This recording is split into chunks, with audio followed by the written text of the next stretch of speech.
Baik, Assalamualaikum warahmatullahi wabarakatuh.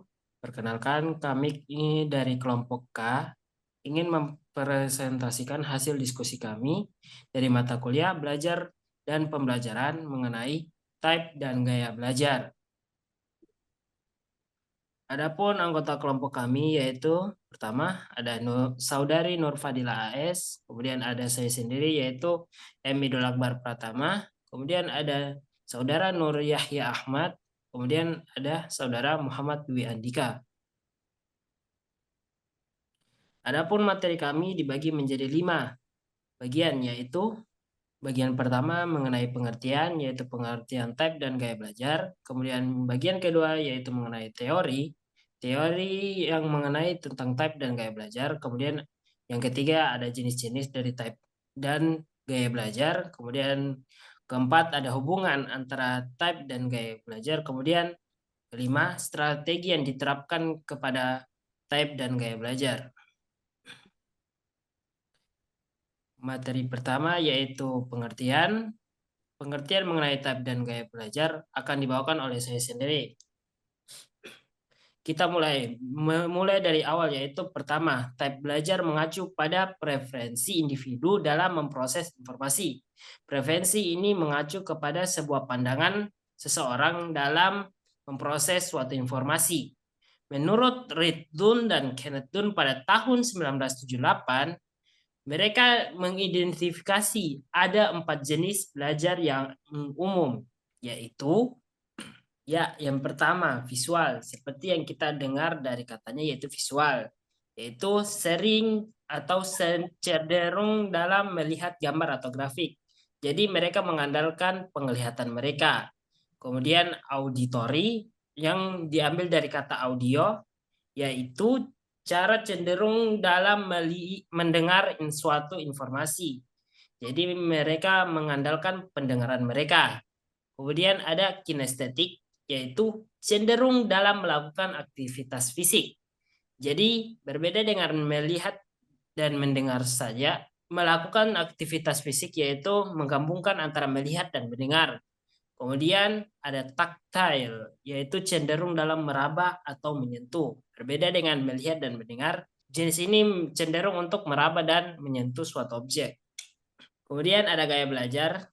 Gaya belajar mengacu pada seorang individu dalam caranya untuk memproses suatu informasi. Jadi berbeda dengan yang tadi, yaitu sebuah pandangan.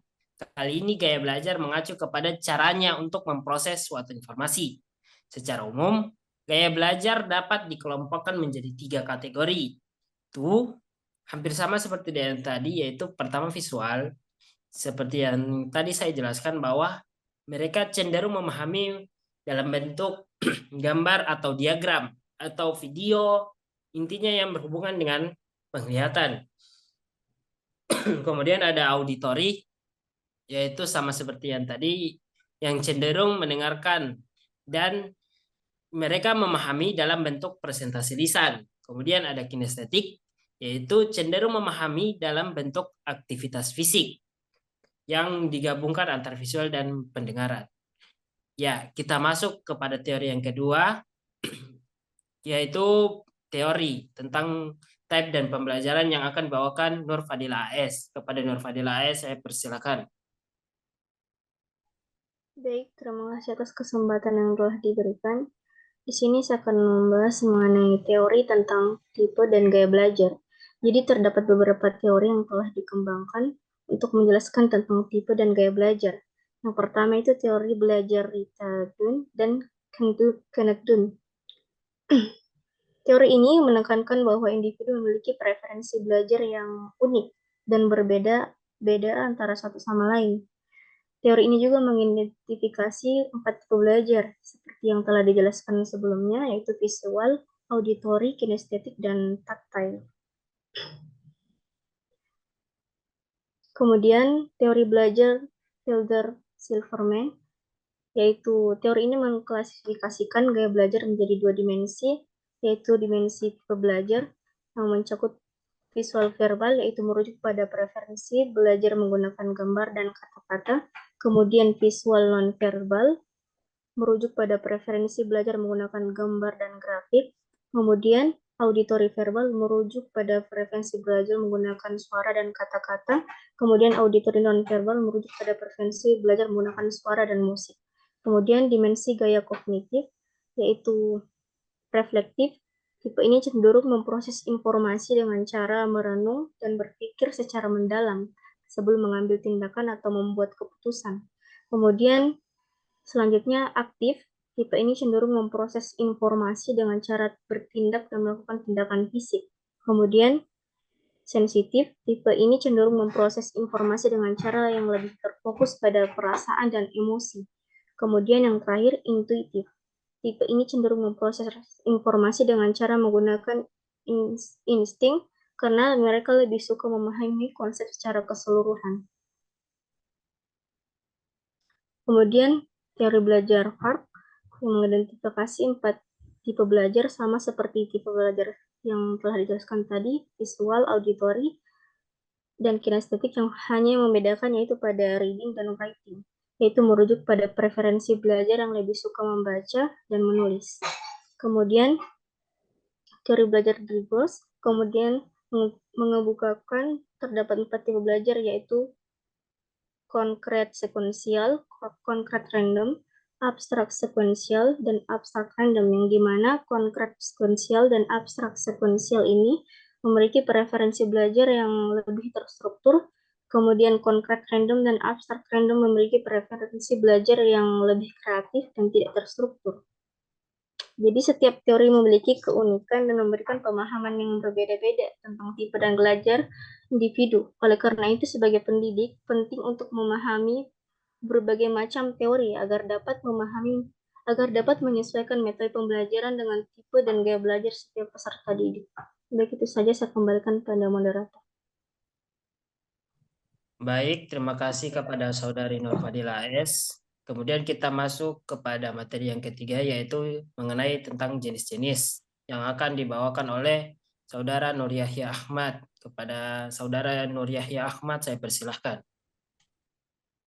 Assalamualaikum warahmatullahi wabarakatuh. Di sini saya akan menjelaskan tentang jenis-jenis tipe belajar. Jenis-jenisnya ada banyak, tapi hanya bergantung pada 4 kategori, yaitu visual, auditory, kinestetik, dan taktil.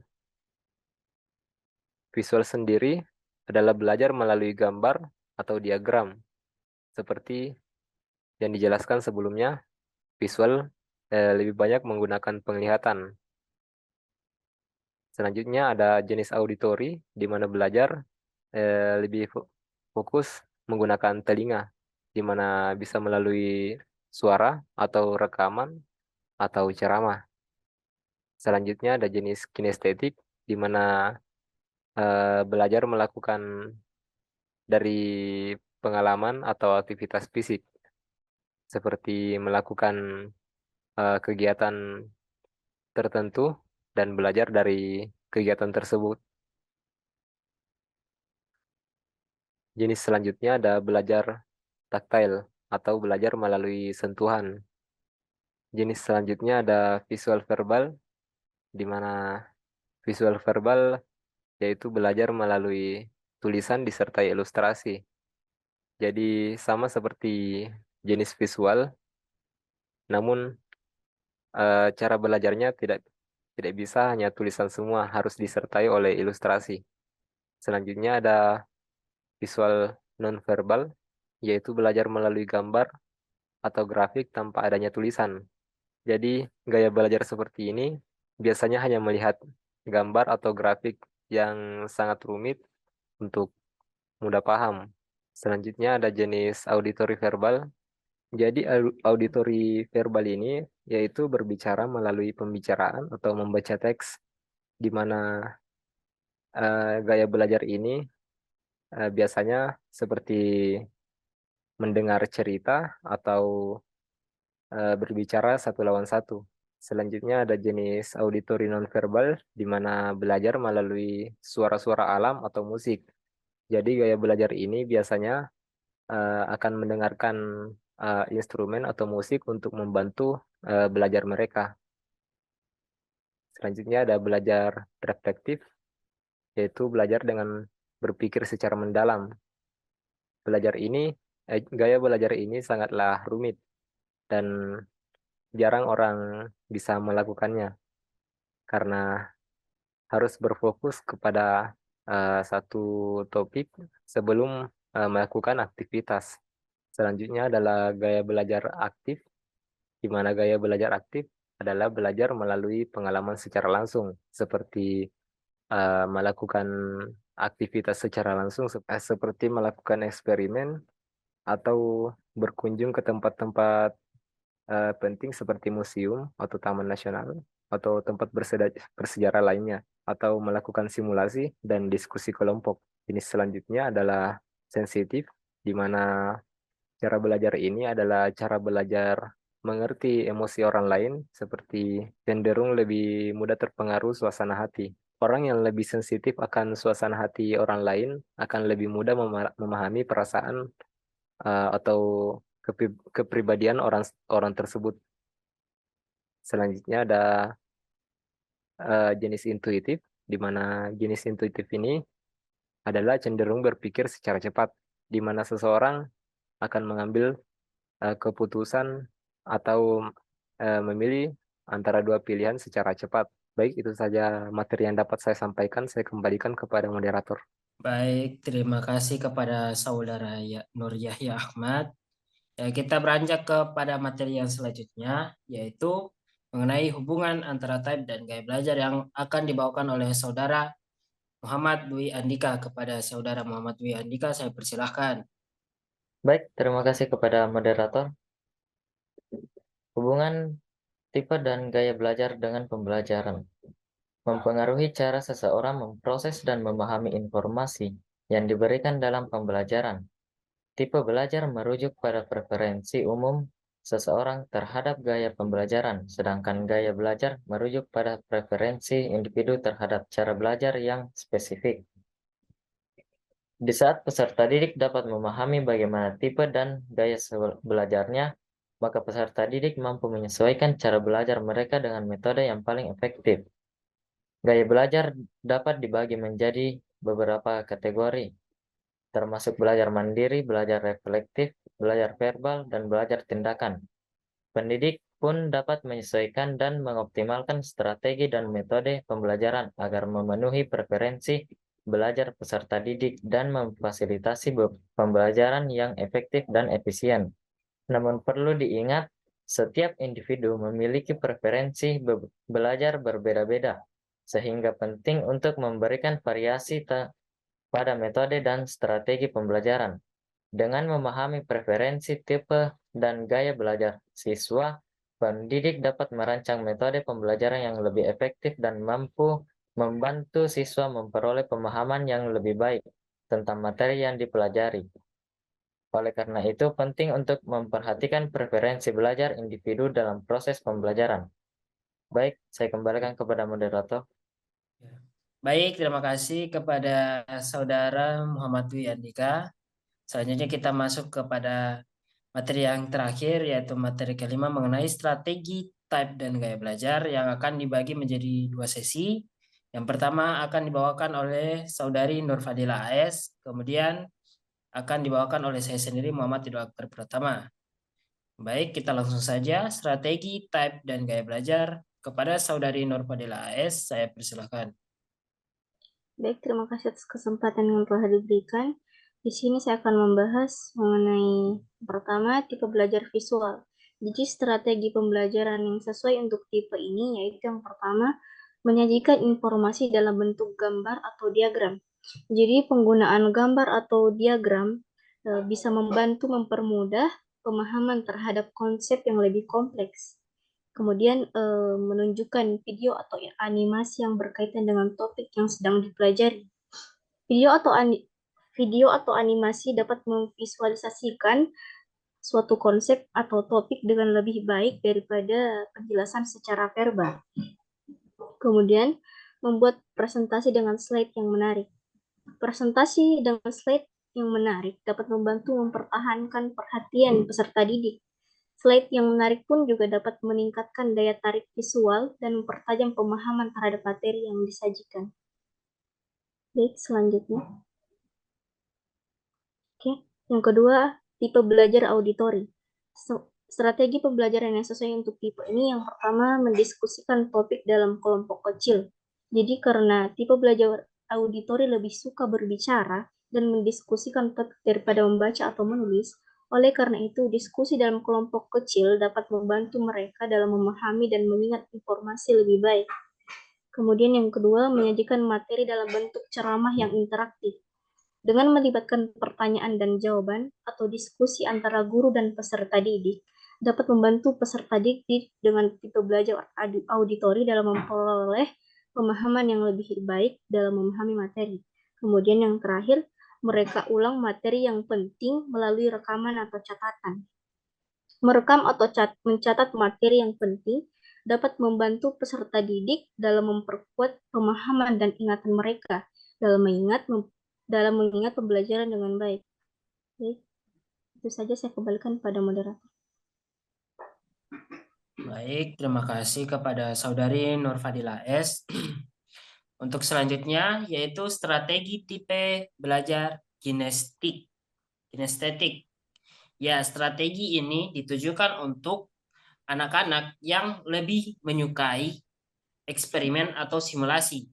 Jadi sebenarnya mereka menyukai materinya, namun secara materi mereka tidak cukup menurut mereka. Jadi mereka ingin mempraktikkan hal tersebut di lapangan itu tersendiri. Jadi mereka tidak keluar dari materi tersebut, tapi mereka tetap berada dalam materi, tapi dengan metode yang berbeda, dengan caranya untuk melakukan hal pada materi itu secara langsung. Baik, untuk yang selanjutnya. Kemudian ada tipe belajar verbal. Berbeda dengan tadi ya itu audio stick. Strategi tipe belajar verbal ini ditujukan untuk anak-anak yang lebih senang untuk diperintah. Contohnya diberikan tugas atau merangkum sebuah materi. Untuk mendorong peserta didik untuk melakukan sesuatu yang telah disuruh tanpa ada pemaksaan kepada diri mereka sendiri. Jadi mereka secara sukarela melakukan apa yang telah mereka disuruhkan seperti tugas, merangkum sebuah materi, dan mempersingkat catatan-catatan mereka. Itu saja. Kemudian ada selanjutnya yang terakhir, strategi tipe belajar logis matematika. Nah, berbeda dengan strategi yang lain yang telah terangkum, strategi ini membuat mereka menggunakan logika mereka. Strategi ini menyajikan tugas yang menantang logika dan kemampuan analisis. Jadi mereka tidak membutuhkan yang namanya membaca materi atau audio atau apapun itu, namun di sini mereka dilatih untuk mengasah logika mereka, bagaimana untuk menyelesaikan sebuah masalah agar masalah itu cepat terselesaikan, walaupun dengan cara apapun. Namun secara pemikiran kita, walaupun ada beberapa cara yang bagus, namun tidak menutup kemungkinan dalam strategi tipe belajar logis matematis ini ada cara yang tidak terlalu bagus dilakukan dalam masalah menyelesaikan tugas ataupun hal yang lainnya. Contohnya, kalau cara yang bagus secara logis kita mungkin melakukannya dengan cara belajar. Namun, adapun cara yang tidak baik yaitu secara logika mereka mampu saja menyontek tugas dari teman-teman mereka. Mungkin itu dari saya. Terima kasih telah mendengarkan materi dari kami. Cukup sekian, terima kasih. Saya perwakilan dari kelompok K mengucapkan mohon maaf apabila ada kesalahan. Billahi taufiq wal hidayah. Wassalamualaikum warahmatullahi wabarakatuh.